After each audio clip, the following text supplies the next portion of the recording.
Tightening spark plugs without a torque wrench requires the fractional-turn method. First, check your spark plug type.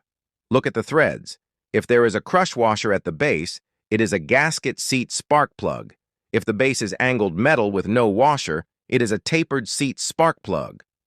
Knowing this difference determines the exact tightening rotation required. Clean the spark plug threads and the cylinder head port. Thread the new spark plug in completely by hand, using just a socket extension. Spin it down until it naturally stops and sits completely flush against the cylinder head. Never use a wrench for this initial step to prevent cross-threading the delicate engine block threads. Once the plug is finger-tight, attach your ratchet.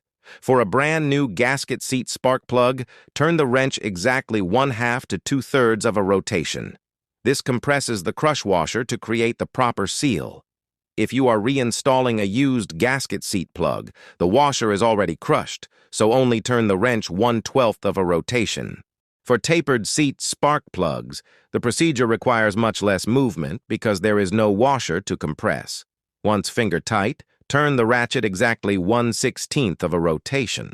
This is roughly equivalent to moving the wrench 1 minute on a clock face.